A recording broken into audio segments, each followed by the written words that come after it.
Apoio Cultural Mednet. Você que está com imóvel parado em imobiliárias ou corretores para alugar ou vender, procure o agente imobiliário Francimar de Paula. Ele possui o Cresce, é perito avaliador e faz administração de imóveis. Estende também a imóveis rurais, roças, chácaras ou ranchos. Arrendamento ou venda. Telefone com o WhatsApp 98803-9230. Agente imobiliário Francimar de Paula. Com ele o seu imóvel está em boas mãos. Olá, você quer divulgar o seu produto ou serviço? Uma excelente opção é através de filmes. Os vídeos sempre chamam a atenção das pessoas, não é mesmo? O vídeo pode informar, divertir e emocionar o público. Uma ótima pedida para promover a sua marca. Então, quer apostar nessa mídia? Eu tenho uma dica: a Lemon Filmes.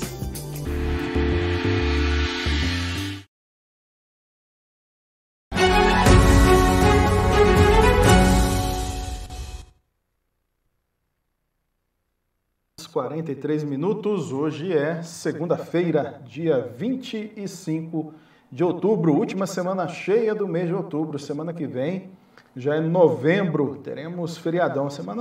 Próxima semana já começa com um feriado no ar. Nós comemoramos hoje o Dia da Democracia. É também o dia do sapateiro, dia do dentista. Alô, dentistas, daqui a pouquinho vamos falar sobre o seu dia. É dia da higiene bucal e também dia de um prato tradicional. Uns dizem que surgiu na China e chegou à Itália, levado pelo navegador Marco Polo. É o dia do macarrão, mas associamos essas massas tradicionais, a pasta, como é chamada também, à Itália, né? Mas há quem diga, na história, que Marco Polo, navegador, trouxe da China o macarrão, que acabou se popularizando na Itália e tornando uma marca daquele país, né? O país da massa, o país dos vinhos, enfim, o país da bota, pelo seu formato geográfico. 7h44, bom dia, Paulo Ferreira. Bom dia, Marconi Lima, bom dia, Uberaba, bom dia, Brasil, bom dia, planeta. Rapaz, estamos vivendo aí as emoções do 25 de outubro, um dia que alguns diriam excelente do ponto de vista do clima e da temperatura, né? Temperatura não muito elevada nesta manhã, que está aí na casa de 20 graus, com promessa, olha, de tempestade, viu? Tem uma previsão aí para tempestade na nossa região do Triângulo Mineiro, em Uberaba, especificamente, também com mínima de 18 graus e máxima de 32 graus neste 25 de outubro, viu, Marconi Lima? Muito bem, já temos imagens de Uberaba aí, Fernando, para jogarmos na tela para quem nos acompanha. Ver. Olha aí, Uberaba, para quem nos acompanha no Facebook, para quem nos acompanha através do YouTube, nosso canal no YouTube, e também através da nossa página radioculturauberaba.com.br. Estamos aí com imagens ao vivo. Tá Isso bom? mesmo. Temos aí o sol fraquinho, né? Em algumas regiões de Uberaba nós temos alguma presença do sol, mas na maior parte do município o tempo está encoberto, viu? Com previsão de tempestade. Tem perigo de tempestade, segundo o Instituto Nacional de Meteorologia, Marconi. Muito bem, vamos em frente então, vamos aos destaques da edição desta segunda-feira, semana que começa. Vamos trabalhar muito para que a semana termine melhor do que começou. Uberaba registrou 3 óbitos por Covid-19 no domingo. O governo publicou novo decreto de enfrentamento à Covid-19. Triângulo Mineiro, Alto Paranaíba e Noroeste de Minas recebem mais 24.600 doses de vacina. Será aberta nesta segunda-feira, 25, dia do dentista, a 4ª Semana Municipal de Saúde Bucal. Opa, e mais de 2.500 máscaras foram distribuídas a 12 instituições pela FET. Nós temos também a rodada do futebol no fim de semana. Tem gente rindo, tem gente preocupada, tem gente na beira da zona. Tá tudo... Bom, tem coisa por vir por aí. Tem notícia boa. 7h47, você está no Bom Dia Cultura, sorria.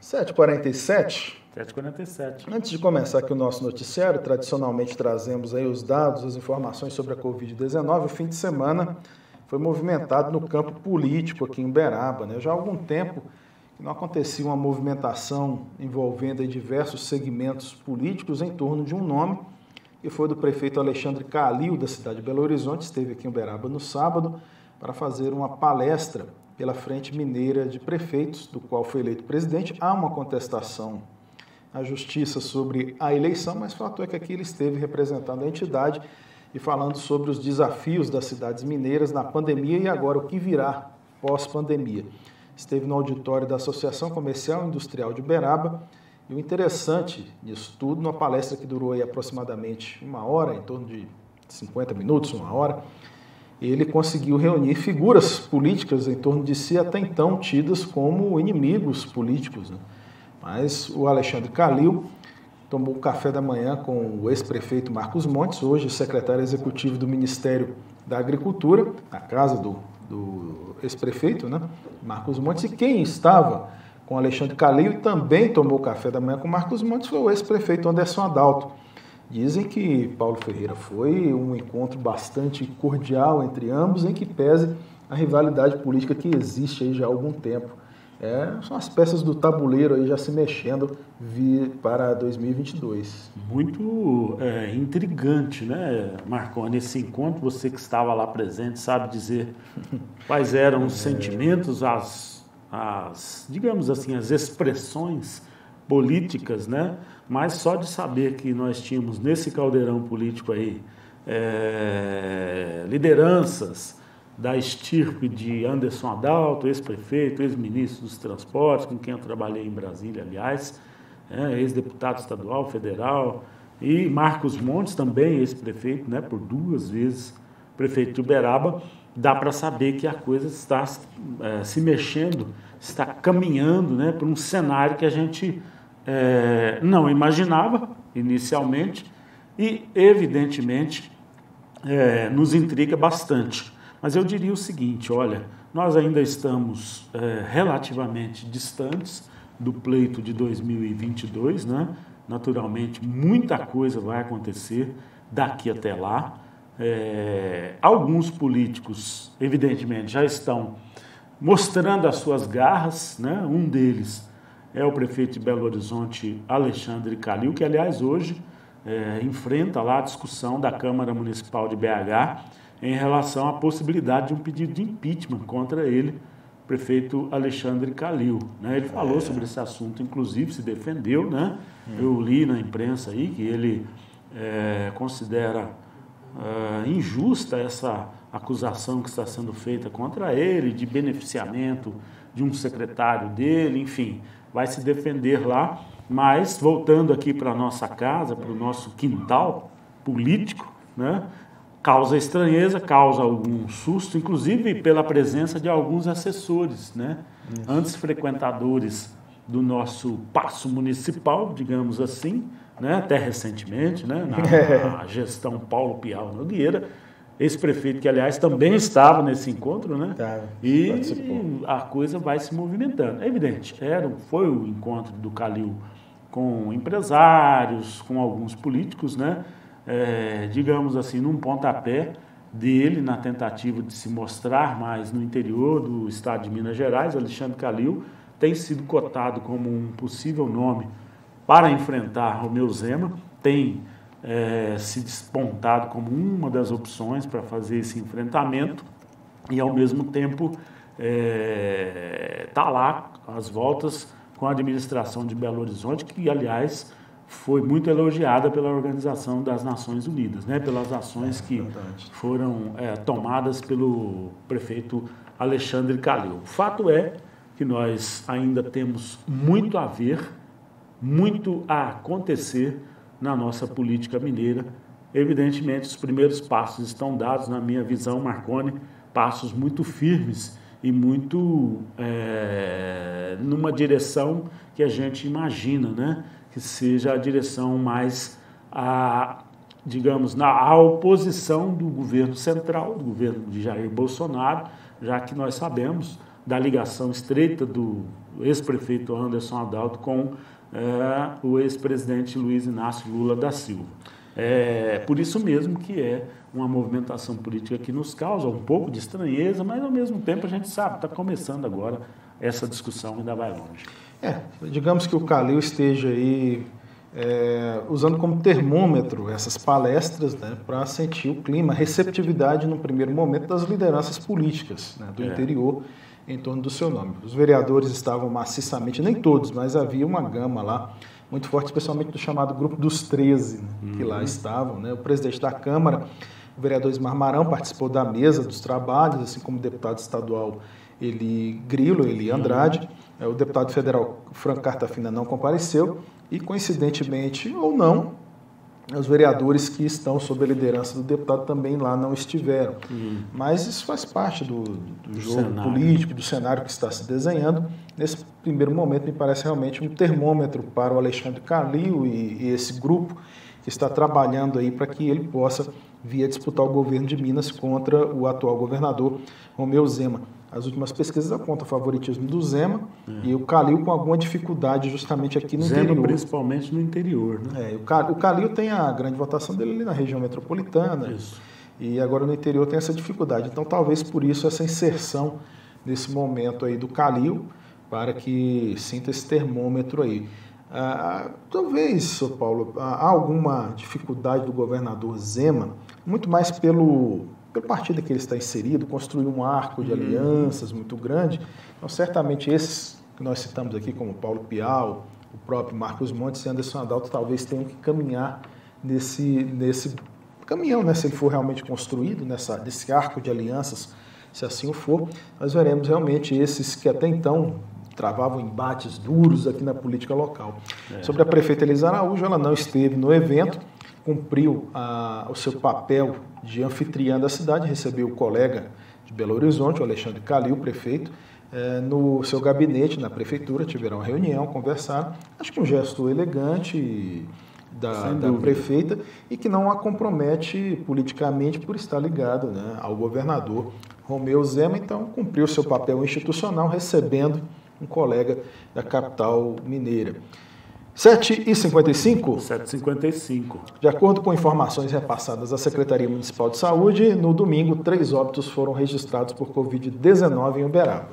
As vítimas são mulher de 82 anos, que ficou em hospital público por 14 dias, mulher de 75 anos, também em hospital público, internação de 28 dias, e homem de 77 anos, este que ficou por 12 dias em hospital particular. As nossas condolências, os nossos sentimentos sinceros, evidentemente, às famílias desses 3 uberabenses que perderam a vida na batalha contra a Covid-19. Uberaba tem 12 leitos de UTI Covid ocupados e mais 16 leitos de enfermaria Covid, também todos ocupados. No domingo, foram registrados 37 novos casos de Covid em Uberaba e desde o início da pandemia são 43.516 casos de Covid-19 com 1.349 óbitos no nosso município. Atualmente, 866 casos ativos da doença em Uberaba estão registrados. 7h56. O governo publicou um novo decreto de enfrentamento à Covid-19 em Uberaba.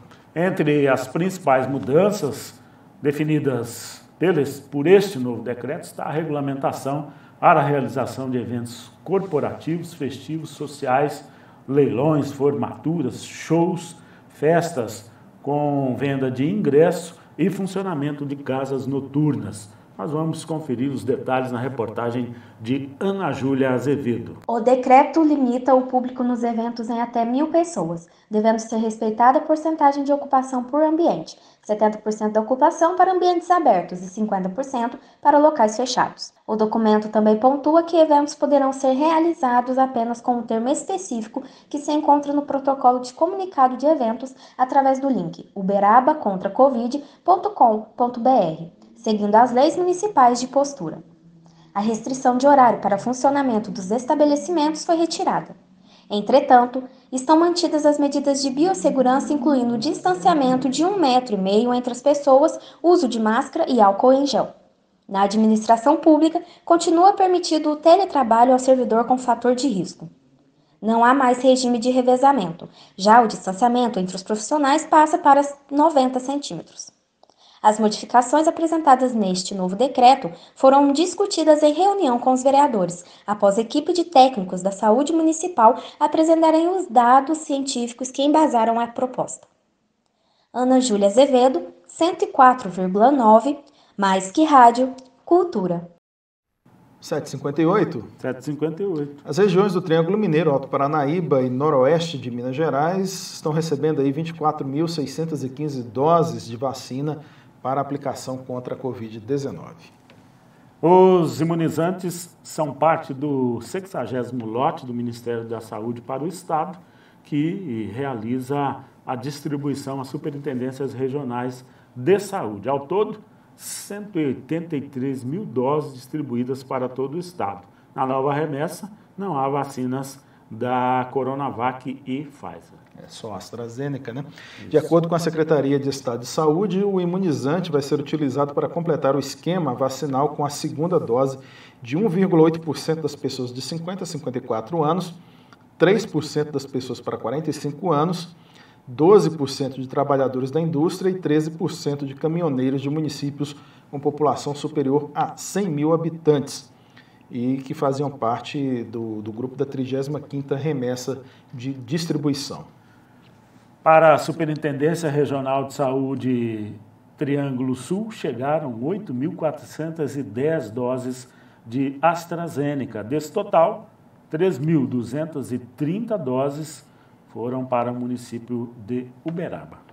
7h59 agora. 7h59. Será aberta hoje, segunda-feira, no Dia do Dentista, a 4ª Semana Municipal de Saúde Bucal, organizada por meio de parceria entre a Secretaria de Saúde do município, a Universidade de Uberaba e o Conselho Regional de Odontologia, além da Associação Brasileira de Odontologia. O evento será transmitido online pelo canal da Prefeitura no YouTube. O tema odontologia em tempos de pandemia foi escolhido pela comissão organizadora por se tratar de uma pauta relevante para a saúde bucal. Para a abertura, está programada a palestra magna online a partir das 10 horas com o título Odontologia em tempos de Covid-19, que será ministrada pela cirurgiã dentista, biomédica e especialista em microbiologia, prevenção e controle de infecção e epidemiologia, a senhora Luziane Borges. Na 1h30 da tarde até às 3 horas, a odontóloga e mestre em microbiologia aplicada pela Universidade Federal de Minas Gerais, Patrícia Maria de Faria e Silva, abordará em palestra online o tema Biossegurança em Odontologia, Avanços e Desafios. Na sequência, entre 15h30 e 17 horas, a odontóloga e mestranda em periodontia pela UFMG, Larissa Marques Bem-Querer, tem outra palestra online que tratará do tema lesões bucais em pacientes com Covid-19, encerrando o ciclo de palestras da Semana Municipal de Saúde Bucal 2021. Mas durante a semana serão realizadas várias palestras educativas em todas as unidades básicas de saúde e nas equipes da Estratégia Saúde da Família, visando informar a população sobre os novos critérios de biossegurança adotados atualmente para a realização de atendimentos odontológicos. Será também realizada a entrega de kits de higiene bucal, álcool em gel e máscaras para a população. Os itens foram doados pelas empresas Uberlândia Refrescos Limitada, Farmácia São Sebastião, Masterline Clean Shopping e pelo Rotary Clube Uberaba Aeroporto. Serão beneficiadas cerca de 400 famílias mais vulneráveis identificadas pelas equipes de saúde. Atualmente o município conta com 51 equipes da estratégia Saúde Bucal, distribuídas em 28 unidades de saúde e 7 pontos de apoio na zona rural, além de outros 26 cirurgiões dentistas que fazem parte da rede de serviços de saúde bucal em Uberaba. 8:02 já. 8:02. O tempo voa. A Fundação de Ensino Técnico Intensivo Dr. René Barçan, FET, realizou a entrega de mais de 2.500 unidades de máscaras a 12 instituições filantrópicas parceiras, atendidas pelo Centro em Excelência na Produção de Alimentos da Prefeitura de Uberaba, o CEPA, por meio da Padaria FET. A iniciativa faz parte de uma parceria entre a instituição e o Rotary Clube de Uberaba Aeroporto. Os detalhes na reportagem de Tamara Amaral. Professores, servidores e dezenas de voluntários participaram da produção das máscaras de tecido. Todo o processo foi acompanhado pela presidente da FET, Sônia Mazan, e pela presidente do Rotary Clube de Uberaba, Sandra Maria Souza de Oliveira. A presidente da FET falou que a parceria beneficiará centenas de pessoas. Nesta sexta, entregamos 2.500 máscaras que foram confeccionadas por voluntários, parceiros da FET, em uma parceria excelente que foi com o Rotary. As 2.500 máscaras foram entregues a 12 parceiros nossos na busca do pão diário que alimentam as pessoas que compõem essas instituições.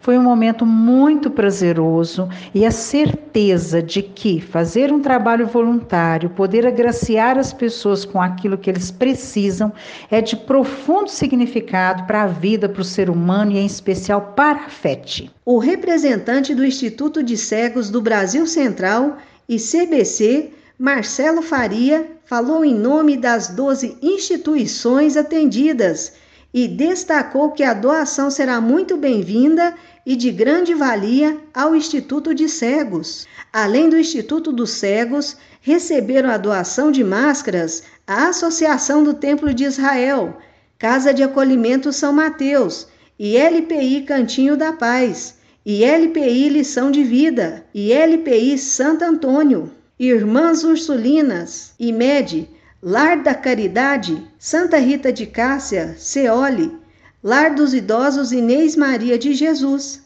O equipamento foi doado pelo Centro em Excelência na Produção de Alimentos da Prefeitura de Uberaba, CEPA. Tamara Amaral, 104,9, mais que Rádio Cultura. Agora, 8:05. 8:05. Muito bem, Tamara. E bom dia ao Tião Severino, ao professor Orlando Coelho, que estão nos acompanhando aí através do nosso Facebook, através da nossa página radioculturauberaba.com.br. A todos vocês, seja no dial ou através da nossa transmissão por imagens, bom dia. O governador Romeu Zema participou de reunião de governadores com o presidente do Senado, o Rodrigo Pacheco, para discutir projeto que altera a regra do ICMS sobre combustíveis. Zema defendeu a criação de fundo equalizador para compensar variação de preços. O governador Romeu Zema participou de reunião virtual com o presidente do Senado, Rodrigo Pacheco, e governadores de outros estados. Na pauta, o projeto de lei que altera a regra do ICMS, o Imposto sobre Circulação de Mercadorias e Serviços dos Combustíveis. Segundo o governador, foi discutida a proposta de criação de um fundo de equalização dos preços de combustíveis, que seria uma forma de compensação da variação dos valores, a exemplo do que é feito em outros países. Então, esse fundo seria feito para poder estar compensando. Numa época em que os combustíveis estão baratos, esse fundo seria capitalizado, e numa época como a atual, em que os combustíveis estão caros, esse fundo seria usado para estar amenizando. Outro ponto muito importante também é que nós precisamos de uma reforma tributária. Uma reforma tributária, com toda certeza, vai trazer mais racionalidade na tributação, e isso também não está sendo tratado. O governador também afirmou que o monopólio da Petrobras é um dos entraves à redução dos preços dos combustíveis. Outro ponto importante também é que no Brasil todo produto que é consumido, quer seja diesel, gasolina, gás de cozinha, tem um único fornecedor, que é a Petrobras. E nós sabemos que monopólio é sempre ruim, porque uma empresa fica controlando o preço. Precisamos de mais concorrência também para que nós venhamos a ter um mercado mais competitivo. Ainda conforme Zema, ficou acertado que um grupo de governadores terá uma nova reunião com os presidentes do Senado, da Petrobras e representantes do Ministério da Economia para tratar da criação do Fundo de Compensação. Da Agência Minas, Rafael Nonato. 8h08. 8h08. No próximo bloco, nós temos notícias sobre o balanço do Dia Rosa, promovido pelo governo municipal.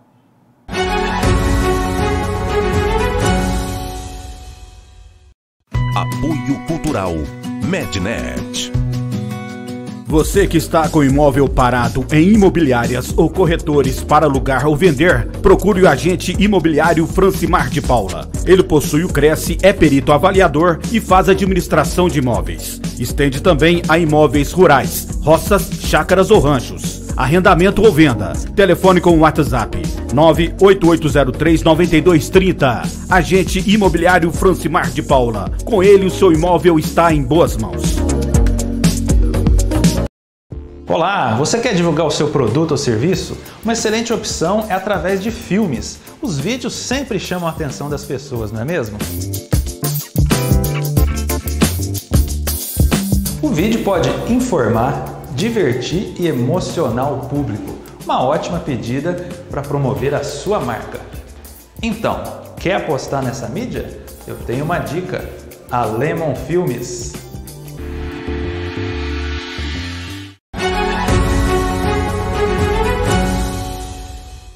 8h09. 8h09. O governo municipal, por meio da Secretaria de Saúde, promoveu o Dia Rosa. Todas as unidades de saúde funcionaram das 8 da manhã até as 8 da noite. Foram realizados exames de Papa Nicolau e pedidos de mamografia. A Secretaria Municipal de Saúde fez um balanço do evento. Nós vamos conferir na reportagem de Rayane Moraes. Com 27 unidades abertas, a Secretaria de Saúde realizou 559 exames de Papa Nicolau e emitiu 383 pedidos de mamografia em apenas um dia. De acordo com a chefe do Departamento de Atenção Básica da Secretaria de Saúde, Aline Nayara Tristão, a adesão da população foi fundamental para que o objetivo da campanha de atender o maior número possível de mulheres fosse possível. Ela destacou que a Secretaria conseguiu realizar um trabalho de prevenção, garantindo que todas as pessoas fossem atendidas o mais cedo possível, o que pode ajudar na prevenção do câncer de mama ou câncer de colo de útero. A Aline Nayara Tristão destacou ainda que, quanto mais cedo o câncer é diagnosticado, maior é a probabilidade de cura, sobrevida e qualidade de vida da paciente. Além disso, quando descoberta em fase inicial, o tratamento também acaba sendo menos agressivo ao organismo. O câncer do colo do útero, inclusive, pode ser evitado, o que torna o exame de Papa Nicolau tão importante e essencial. A chefe do Departamento de Atenção Básica ainda ressaltou que realizar os exames é muito importante e que as unidades de saúde do município seguirão promovendo as ações do Outubro Rosa, realizando exames de Papa Nicolau e os pedidos de mamografia. Os pedidos de mamografia estão sendo inseridos na fila eletrônica. Rayane Moraes, 104,9. Mais que rádio, cultura. 8h11. 8h11.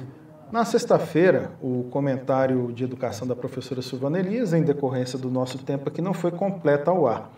Nós vamos veiculá-lo hoje em duas partes. Vamos ouvir agora a primeira parte e depois voltamos com a segunda parte.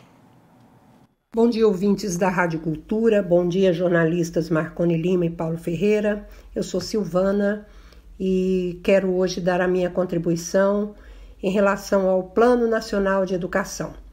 Nós trabalhamos algumas metas aqui durante as últimas semanas e hoje eu quero trazer a meta 6, que é a meta que trata da escola em tempo integral e estabelece que até o ano de 2024, 50% das escolas públicas devem atender a pelo menos 25% dos alunos da educação básica. Bom, quando se trata de tempo integral, é preciso que a gente faça uma distinção entre tempo integral e educação integral, porque um existe para colaborar para que o outro seja feito. A educação em tempo integral, ela se dá quando o aluno permanece na escola em período igual ou superior a 7 horas por dia ou 35 horas por semana durante o ano letivo. Portanto, o atendimento em tempo integral é um aumento do tempo do aluno dentro da escola. Num momento ele está na sala de aula tradicional, no outro momento ele participa de atividades escolares no contraturno. Já a educação integral é mais complexa, que a ampliação da jornada. Às vezes amplia a jornada e não se faz educação integral. E às vezes a educação integral fica prejudicada porque a jornada é curta. Então é importante compreender que fazer educação integral pressupõe ver o ser humano como um ser complexo, composto de diversas dimensões. E por isso a educação precisa contemplar esse todo em suas diversas dimensões, seja física, social, cultural, afetiva, emocional, psicológica, sexual. Educar de forma integral e não apenas olhar para a dimensão intelectual e cognitiva da pessoa humana. A educação integral está assegurada em nossa Constituição Federal, no Estatuto da Criança e do Adolescente, na Lei de Diretrizes e Bases da Educação, no Plano Nacional de Educação e no Fundeb. Mas, embora presente em diversas legislações que tratam da educação brasileira, a jornada de tempo integral ainda fica muito submetida à vontade política de alguns prefeitos, prefeitas, gestores da educação, agentes políticos, muitas vezes pessoas que sequer compreendem a importância e aprofundaram seus estudos sobre a temática. Infelizmente, o que a gente vê é que muitos gestores consideram a educação de tempo integral cara, onerosa para os cofres públicos, chegando a considerá-la artigo de luxo. Educação bem feita, meu pessoal, não é despesa, é investimento.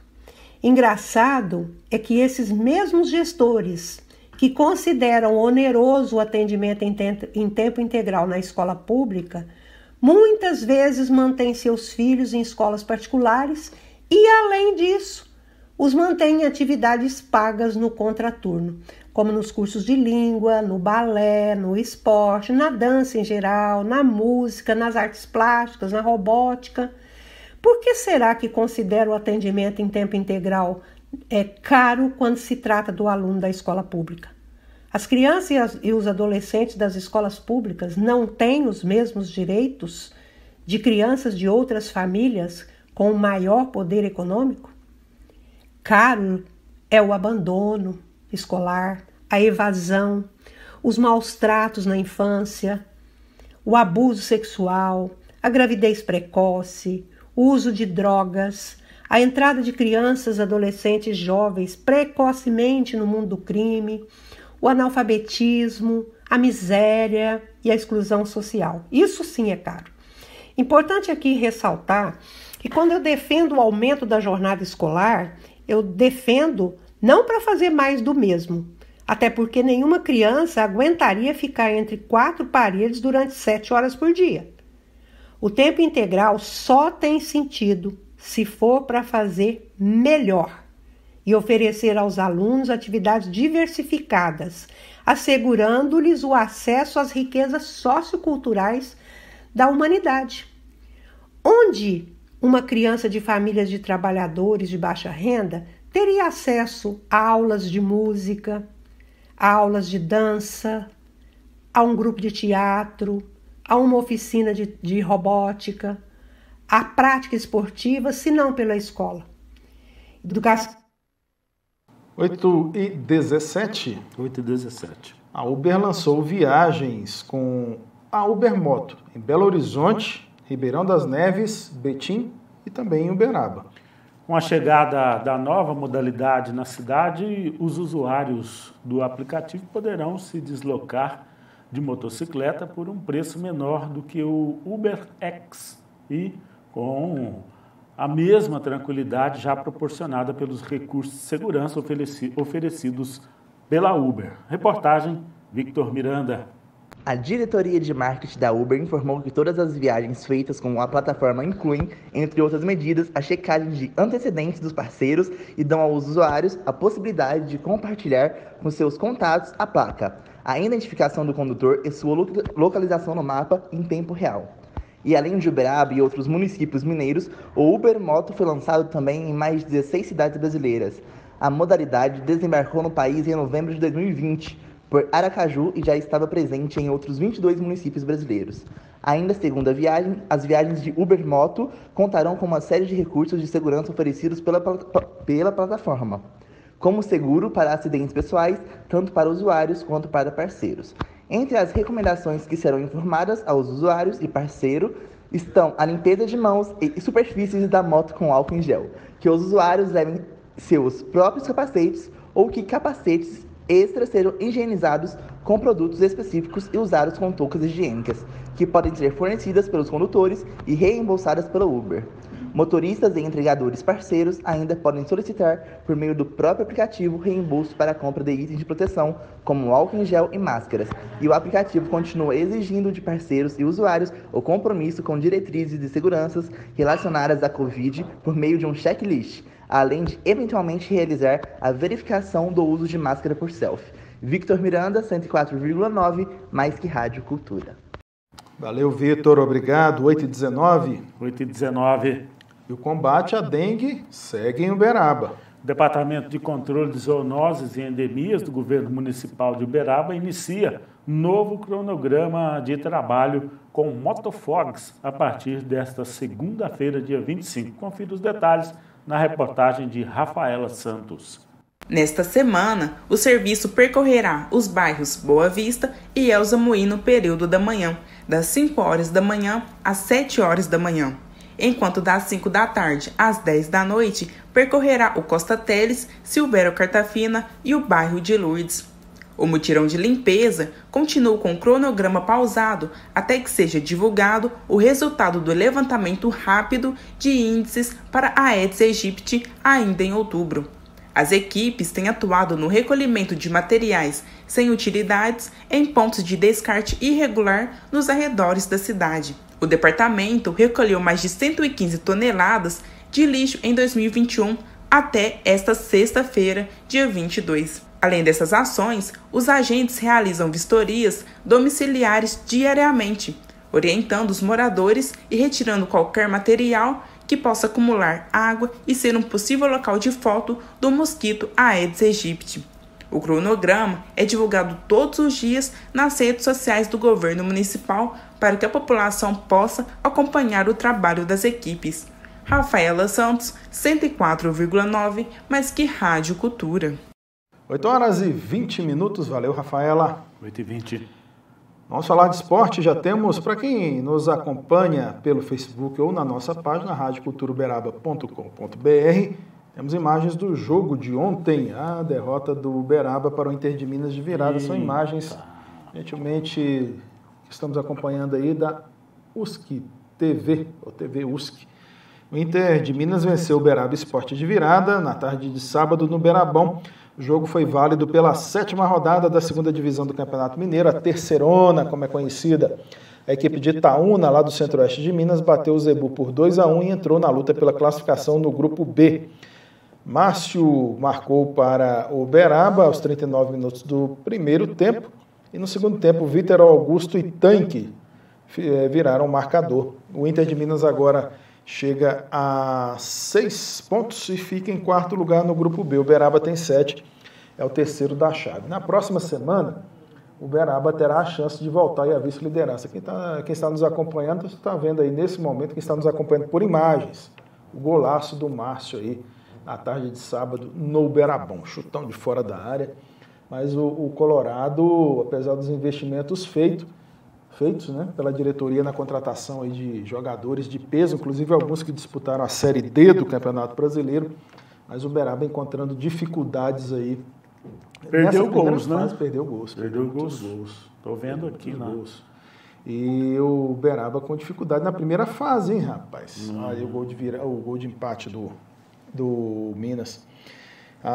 Uberaba, vamos lá. Alerta ligado, hein? Alerta ligado. Vamos à rodada do fim de semana, Série B e Série A. A partir dos jogos de sexta-feira, tá? Na Série B, o Guarani foi derrotado no Brinco de Ouro pelo Confiança, 2-1. Avaí bateu o Cruzeiro 1-0. No Barradão, eu não acreditei, rapaz. Olha aí, agora nós estamos com imagens do Antônio Dalsec aqui pertinho da gente. Eu não acreditei no sábado. Vitória, é isso mesmo, Vitória 4, Brasil de Pelotas 0. Tudo que o Vitória não fez na Série B inteirinha, resolveu fazer no sábado contra o Brasil de Pelotas. 4-0. O Operário bateu o CSA por 4-2 e já no domingo o Náutico e o Vasco ficaram no 2-2. O Vasco venceu por 2-0 e cedeu empate ao Náutico. O Remo foi derrotado pela Ponte Preta pelo placar de 1-0. A briga tá boa pelo acesso, hein? A briga tá boa, promete. Na Série A, o Atlético, o Galo cada vez mais perto do título, uma vez que o Flamengo do Renato Gaúcho tropeçou. Muitas críticas ao técnico rubro-negro pela derrota de sábado. Renato Gaúcho, abre teu olho porque a coisa não tá boa pro teu lado.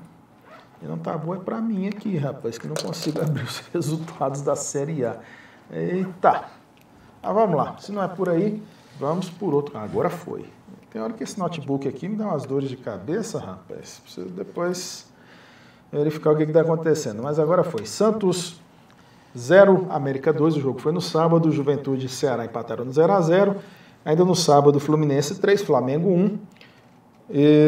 Fortaleza 3, Atlético Paranaense 0. Os tricolores levaram vantagem sobre os rubro-negros no sábado. Fluminense e Fortaleza bateram, respectivamente, Flamengo e Atlético Paranaense.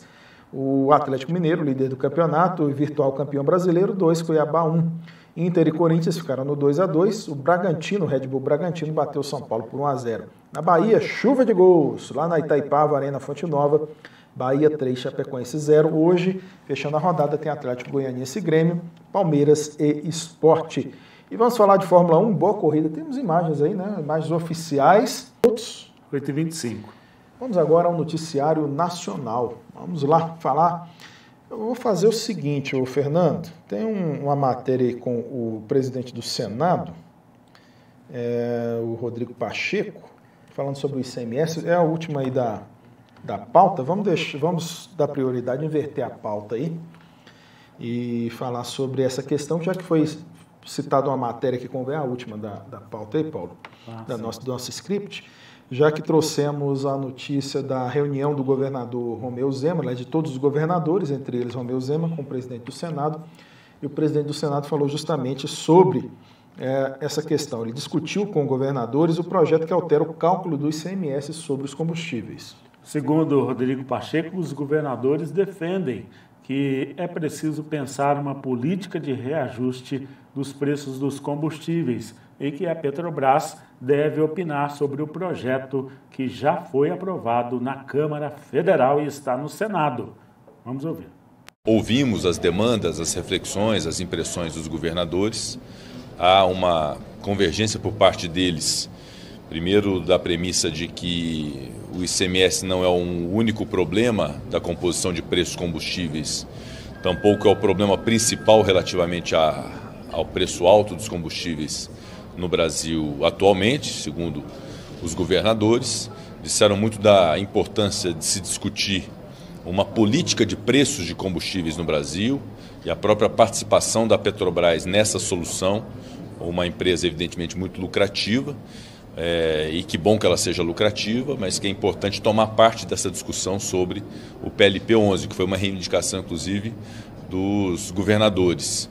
Defenderam todos os governadores a proposta de emenda à Constituição da reforma tributária ampla, que está sendo relatada pelo senador Roberto Rocha no Senado Federal, e ficamos de evoluir e desdobrar essa primeira reunião em outras reuniões ao longo da próxima semana para amadurecermos esse projeto e identificarmos qual o caminho que nós temos de consenso, de convergência em relação a essa situação da tributação dos combustíveis. 8 horas e 28 minutos. 8h28. O Congresso é realmente o palco das grandes discussões dos temas nacionais e esse tornou-se um. O Rodrigo Pacheco habilmente traz para si, ele que é cotado para vir a disputar a presidência da República, até se filiou ao PSD agora. Ele é cotado para disputar com uma chamada terceira via. Existe aí uma intenção de alguns segmentos de construir uma tal terceira via para a disputa eleitoral do ano que vem. O Rodrigo Pacheco, com a sua postura dentro do Congresso Nacional, de conduzir as discussões na casa justamente no âmbito de atrair, de somar, de agregar, ao invés de dividir, o Rodrigo Pacheco começa, o Paulo pelo menos, a dar sinais de que está aí, colocando seu nome na praça. Não ele explicitamente, outros segmentos aqui apresentam, mas ele faz aquele trabalho de começar a costurar, conversar, dialogar. E, ao contrário do que aconteceu na Câmara, uma votação em que foi uma vitória pessoal do presidente da Câmara, Arthur Lira, sobre essa questão do ICMS. O Arthur Lira abraçou essa causa de reduzir a alíquota, ou de disciplinar a alíquota do ICMS para tentar reduzir o preço dos combustíveis. O Rodrigo Pacheco vai numa outra direção, conversando com todos os entes envolvidos aí nessa questão. Eu diria que a partir de agora, né, desses tempos que nós estamos vivendo aí, nós temos que separar o joio do trigo. O que eu quero dizer com isso?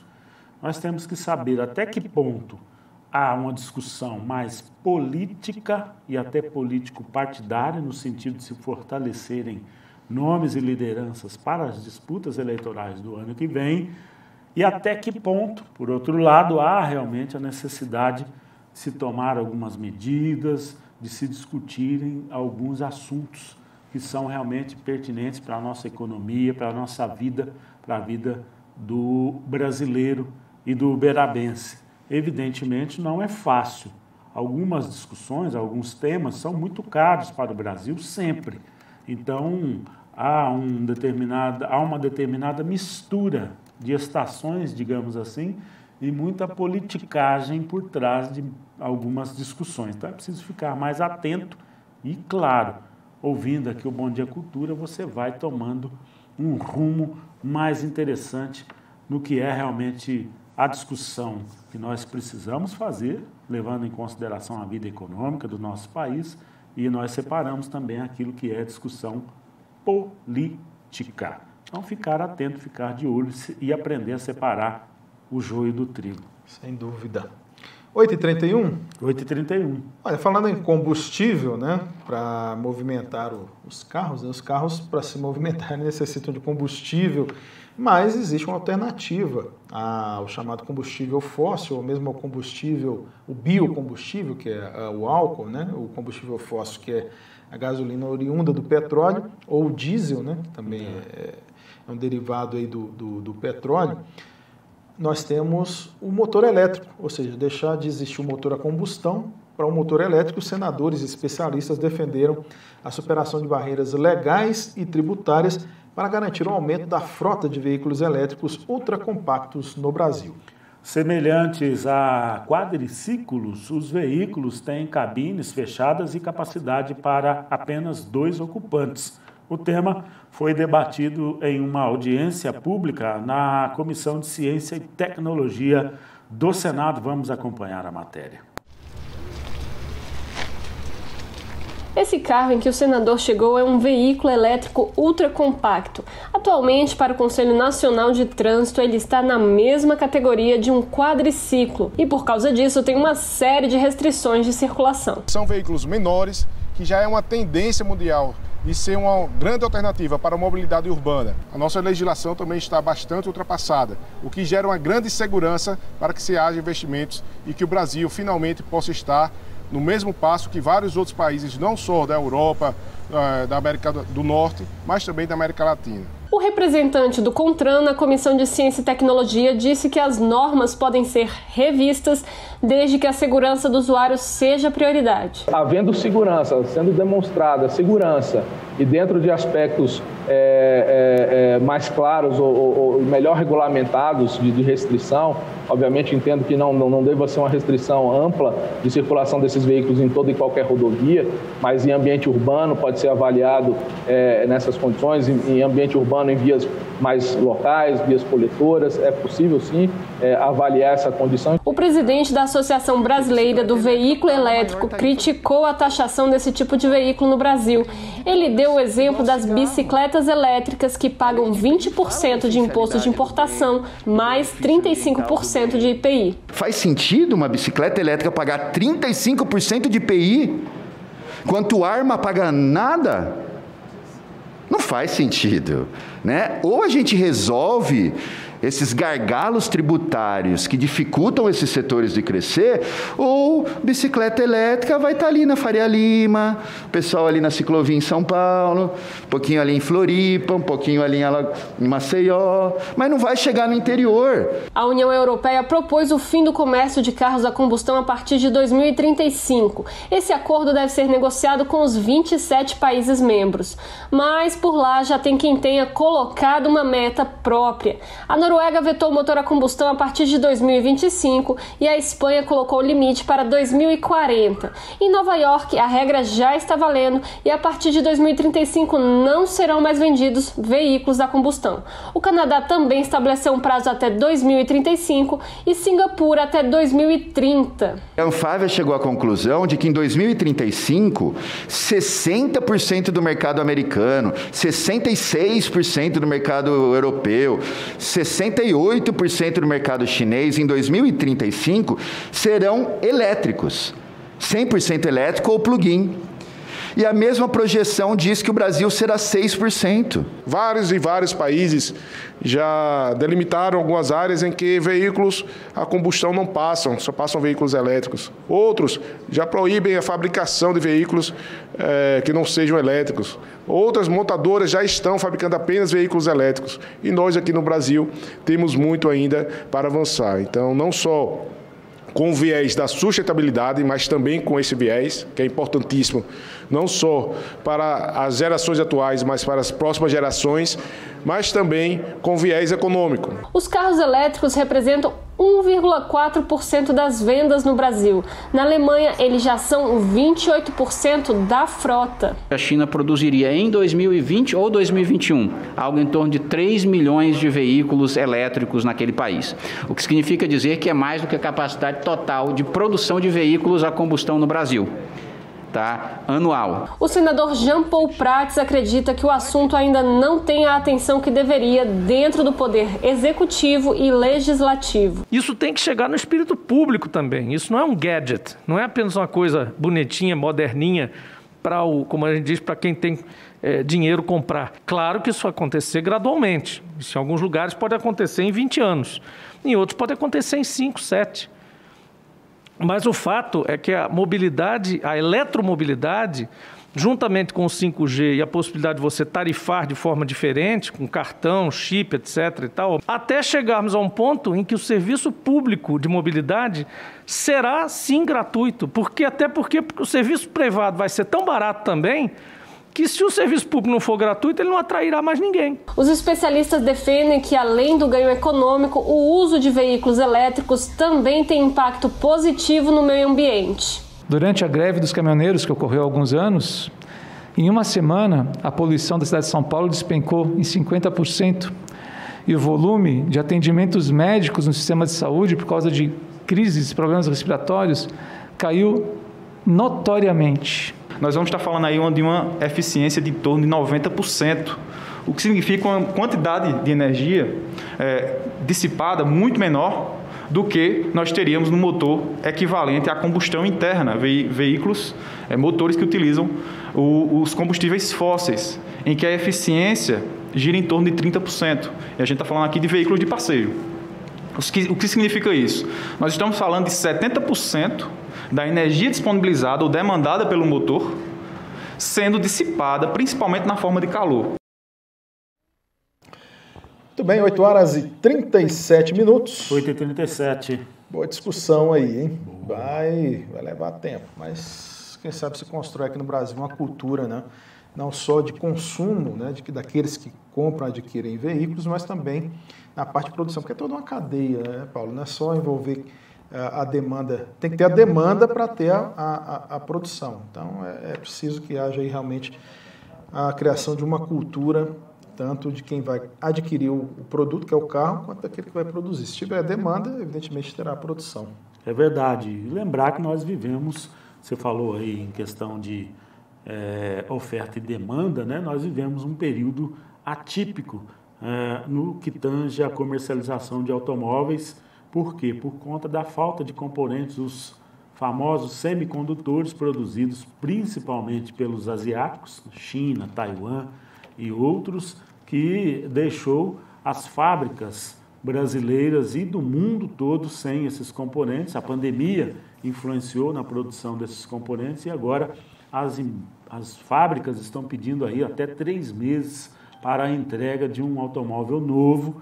Tem gente que pediu hoje, agora, recentemente, essa semana que passou, né, um veículo novo e vai receber só lá para fevereiro do ano que vem. Com isso, o que acontece? O carro usado tem o seu preço elevado em cerca de 30%, em alguns casos, 20% a 30%, e assim nós vivemos um período totalmente atípico, repito, em função da pandemia. Então é sempre assim, né? Quando há problemas, como nós tivemos no caso da pandemia, um transtorno mundial na produção de automóveis, era mais cedo ou mais tarde, era de se esperar que nós tivéssemos um problema como o que nós estamos vivendo agora. Agora, em relação ao veículo híbrido ou veículo elétrico, enfim, esses novos componentes que vão surgindo no mercado automotivo, a gente só tem que aguardar, esperar que haja a disponibilidade de produção em larga escala para que a gente possa saber como é que vai ser o comportamento do mercado, Marconi. 8h40. 8h40. Muito obrigado, meus amigos, que nos acompanharam, seja através do dial, vamos lá, seja através do dial 104,9, no nosso aplicativo, pela nossa página, radioculuberaba.com.br ou no Facebook, facebook.com/bomdiaculturauba.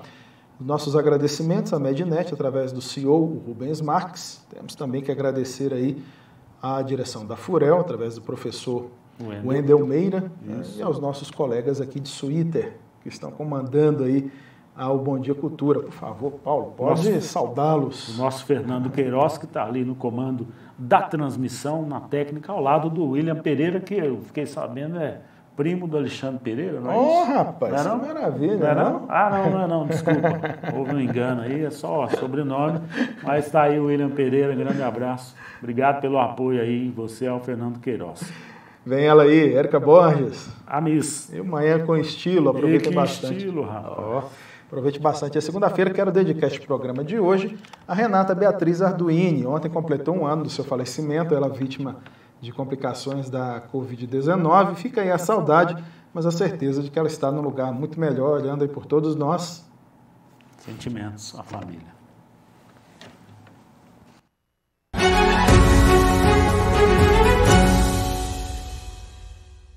Apoio Cultural Mednet. Você que está com o imóvel parado em imobiliárias ou corretores para alugar ou vender, procure o agente imobiliário Francimar de Paula. Ele possui o Cresce, é perito avaliador e faz administração de imóveis. Estende também a imóveis rurais, roças, chácaras ou ranchos. Arrendamento ou venda. Telefone com o WhatsApp 98803-9230. Agente imobiliário Francimar de Paula. Com ele o seu imóvel está em boas mãos. Olá, você quer divulgar o seu produto ou serviço? Uma excelente opção é através de filmes. Os vídeos sempre chamam a atenção das pessoas, não é mesmo? O vídeo pode informar, divertir e emocionar o público. Uma ótima pedida para promover a sua marca. Então, quer apostar nessa mídia? Eu tenho uma dica: a Lemon Filmes.